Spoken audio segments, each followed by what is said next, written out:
Okay, it is time to shape the dough into balls and then put it in the fridge overnight for a nap. So I'm going to show you how I put different toppings and ingredients in and how I shape the loaf and what I do next. I'm going to tilt it down so you can hopefully see better.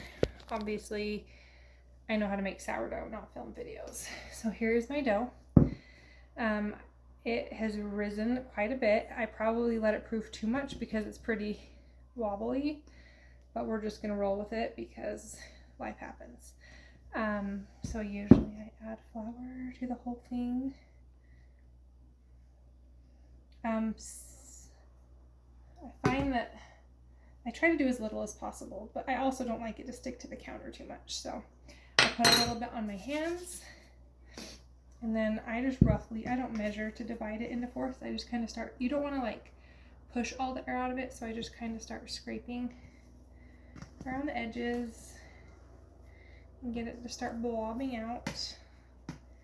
And then I have a pastry cutter. Thank you, Kat. It has my name on it.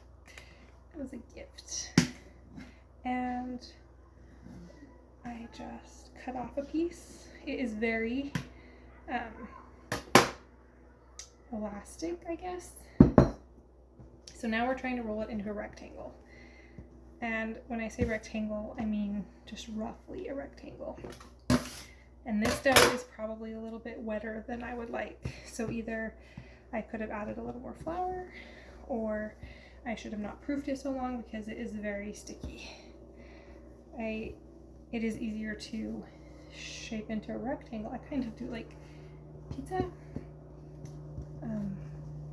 Yeah, being this flexible makes it easier to shape. Usually it has a little bit more of resistance to it, but every time you make dough, it kind of comes out a little bit different, and you just wing it, and it tastes great. And don't sweat it. Don't overthink it. Doesn't matter if it's perfect, as long as it tastes awesome. So I've made a rectangle. I've tried all kinds of different toppings in here. You can put like really anything. They do say that certain ingredients will retard slow down the bacteria. Like garlic naturally prevents bacteria, so you don't want to put too much garlic in. So that was basil. I love using fresh basil in the summer when I have it in my garden. This is thyme. I love rosemary. Even if you just do rosemary and mozzarella, it's so good. But obviously, if you don't like that flavor, don't do it. So that was rosemary, and then this is some garlic powder. I try not to add too much garlic. And then I add mozzarella. I find that certain brands of shredded cheese are more dried out than others, and they're kind of more dry in the loaf, and others are like melty, gooey, delicious. Like you can't tell if it's doughy or cheesy, and I like that better. It'd probably even be better to buy the kind that's not already shredded, but it's just convenient. The Costco kind I really like. So what we do now is we're going to do a book fold. So we fold it in on this side, and we fold it in on this side, and it makes a new surface for us. So then we just add toppings to that. Ooh, that was probably thicker than I wanted. Add toppings to that. You can add, I've done white chocolate and sprinkles, and the sprinkles melt in, and it's really fun because it just looks like rainbow bread. I've done lemon zest and berries, and I've done chocolate. I've done Biscoff and Nutella separately, not together. I've done cinnamon sugar. My family seems to like the savory ones. Okay, so now what we're gonna do is pull it. So we're gonna try to form it into a ball, and you're kind of just rolling it up like a taco while also kind of tucking it inward. And this is a learning curve too. And then you just kind of, I like to make sure I have enough flour on it and enough flour around it to where it's not sticking to the counter. Like on this side it's sticking a little, so I'll just add a bit more.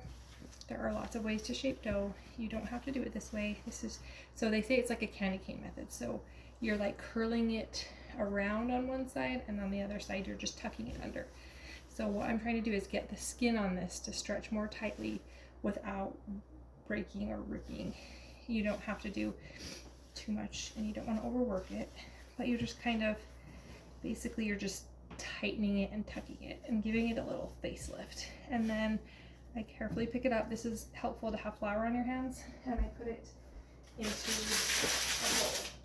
And I have parchment paper in the bowls already, and I reuse my parchment paper. My friend recommended that. She said she does, and I do, and I've never had any issues.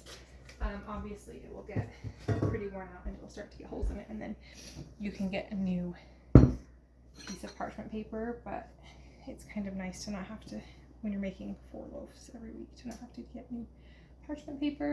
Totally up to you. So then I do more flour, and I do more dough.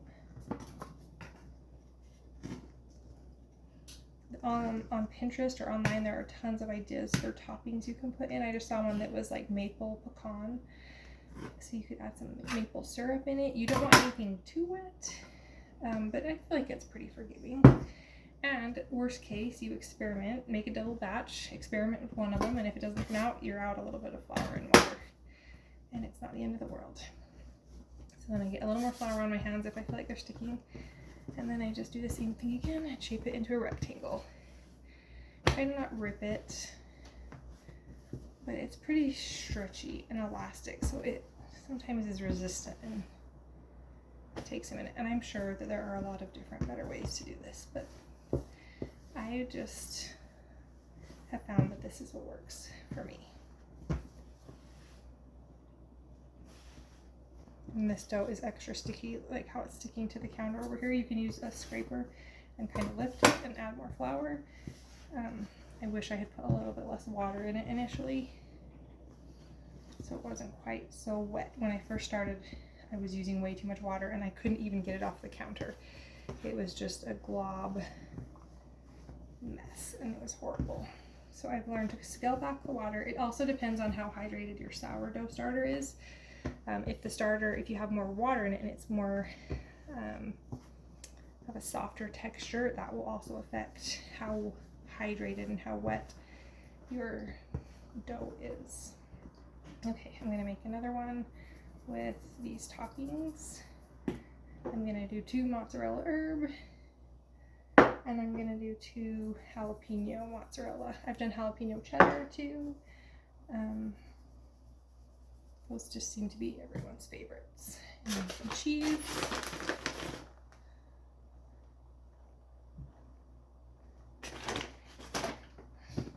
Fold it in. It doesn't have to be perfect. It's just dough. Don't be afraid of it. I'm gonna pause it for a minute while I make these little loaves. I'm back. So this is gonna be jalapeno loaf. I just bought the jar of like pickled jalapenos. I think fresh would be awesome too. I haven't tried that. And then I just spread them around. You can do as much or little as you want. Experiment with what you like. I should mention the recipe that I learned from uses this process even if you're not putting toppings in. So if you were just wanted a plain loaf of sourdough that you could make sandwiches with or whatever else, although this also makes really good sandwiches, you would just do the same thing I'm doing, fold it up, roll it up, and put it away without adding the toppings. That helps kind of develop the structure, I believe. So I'm just adding, I kind of cut up the jalapenos so they're not in such big pieces. And then roll it up again. And then what I'm going to do is put them in those bowls on parchment paper overnight to up to 2 or 3 days. I've done 3 days before and it was fine. They don't rise a whole lot once they're in the fridge, and so they can stay in there, and the longer they stay in, the more beneficial it is. Well, up to 3 days, the better it is for that. Just to break down the gluten. And if you don't have lids on your bowls, you can just put a plastic bag over them and kind of loosely tie it so that they don't dry out.